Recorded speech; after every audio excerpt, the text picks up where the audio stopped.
Você sabe o que foi realmente a Primeira Guerra? Suas razões e consequências? Mas como assim, Camila? Bem,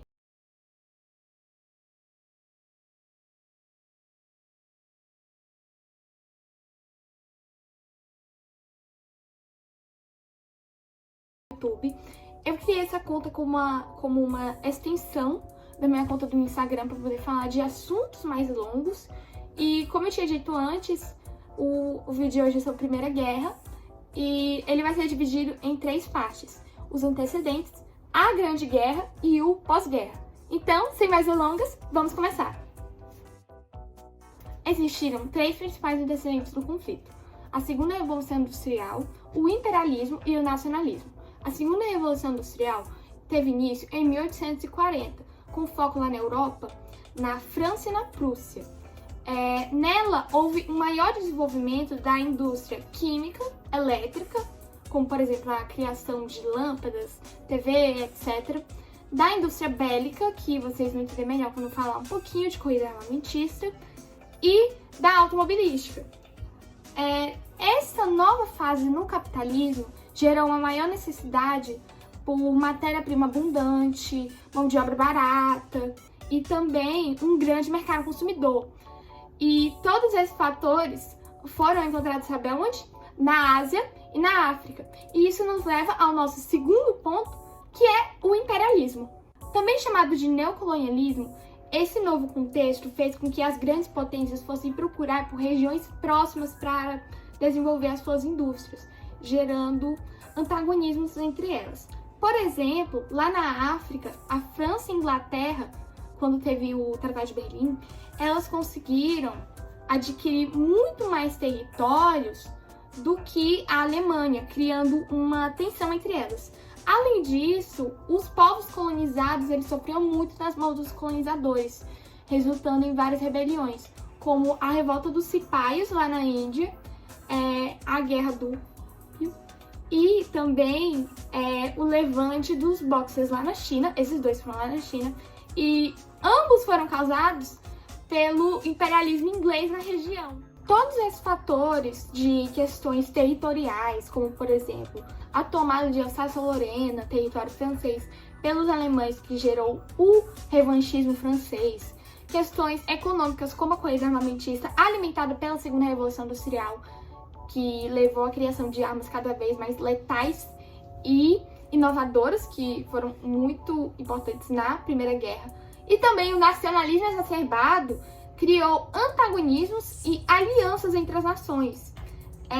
Das alianças, nós podemos citar, por exemplo, a Tríplice Entente, que era a Inglaterra, a Rússia e a França, que, além delas, junto estava a Sérvia, mas a Sérvia não estava dentro da Tríplice Entente. E do outro lado, tínhamos a Alemanha, o Império Austro-Húngaro e a Itália, formando a Tríplice Aliança. E junto delas também tinha o Império Turco-Otomano, mas ele estava na mesma situação que a Sérvia, não estava realmente tão dentro. Mas, enfim, esse momento de tensões pré-guerra, mas também de aliança, otimismo, desenvolvimento industrial, que estava resumido basicamente na Belle Époque, foi chamado de Pax Armada. No dia 28 de junho de 1914, o arquiduque Francisco Ferdinando, que seria o próximo no trono do Império Austro-Húngaro, e sua esposa foram ambos assassinados. E isso foi o que desencadeou a Primeira Guerra, foi a gota d'água. A Primeira Guerra ela foi separada em 3 períodos: a Guerra de Movimento, a Guerra de Trincheiras e a fase final. A Guerra de Movimento ela tinha como objetivo avançar sobre os territórios e conseguir a maior quantidade de terras possíveis. Ela foi caracterizada pelos avanços alemães pelo plano Schlieffen. De acordo com esse planejamento deles, o Império Alemão deveria juntar todas as suas forças para poder invadir a França por meio da Bélgica e também tomar a Rússia com a ajuda do Império Austro-Húngaro. Só que no final isso deu muito errado. Por quê? Porque os belgas eles foram muito resistentes à invasão alemã, porque eles primeiro invadiram a Bélgica para poder chegar na França. e houve uma resistência tão forte, tão demorada, que a França ela conseguiu se preparar melhor para a invasão alemã. Além disso, a Rússia, por mais que ela não fosse tão industrializada, ela era enorme.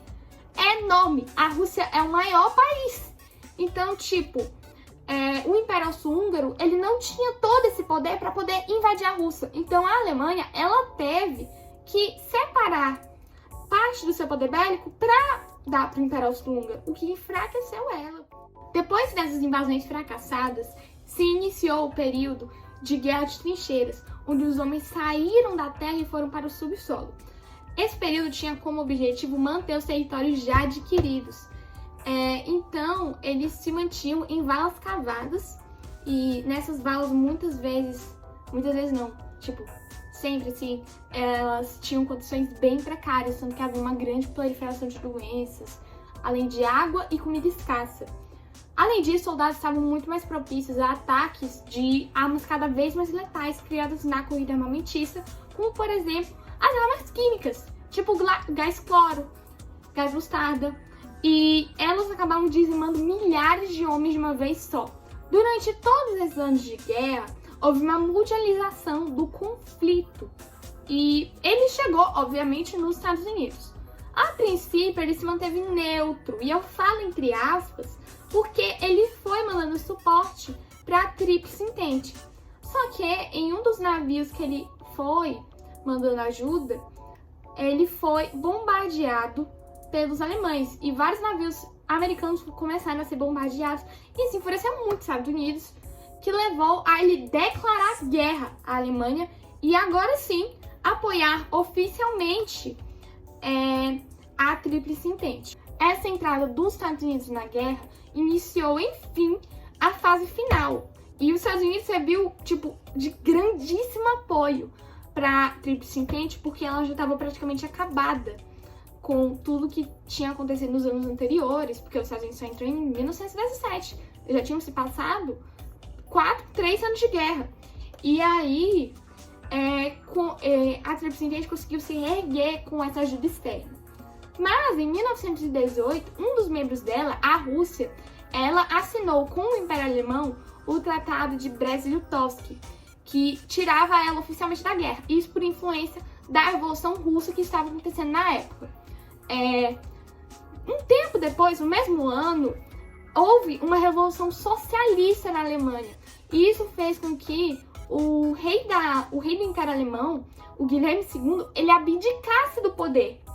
E isso acabou oficialmente com a guerra, com a Alemanha e a Entente Cordiale, que no caso era a união entre a Inglaterra e a França, assinaram um tratado de paz, acabando enfim com a guerra, e quem ganhou basicamente foi a Entente Cordiale.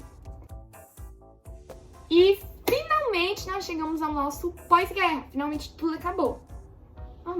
Mas enfim, um detalhe muito importante a se falar sobre o pós-guerra são os 14 pontos de Woodrow Wilson. Quem era Woodrow Wilson? Esse nome dele é horrível, aliás, mas ele era o presidente dos Estados Unidos da época, e ele escreveu esses 14 objetivos para alcançar a paz. Um deles, teve vários que foram alcançados, mas um deles, por exemplo, foi a criação de uma Liga das Nações, que ela ajudaria a resolver esses conflitos e alcançar a paz em contexto internacional. Vai ser muito importante já já.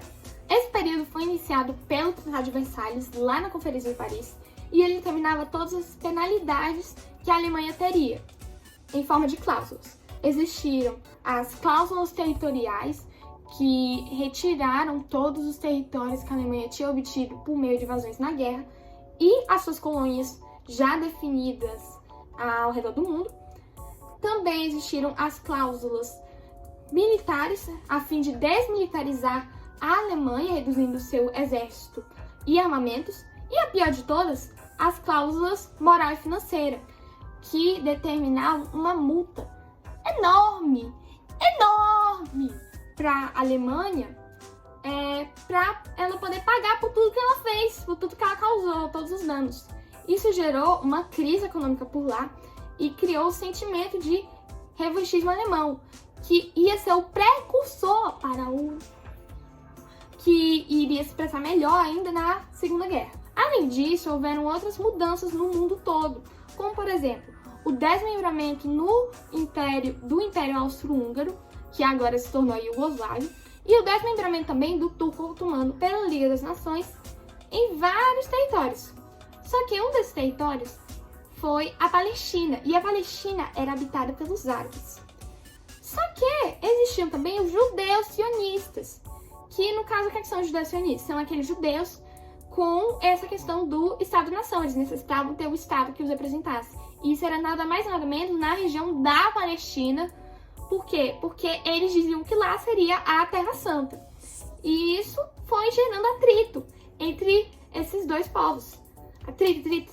Até que a Inglaterra, ela assinou a Declaração de Balfour. E o que é isso?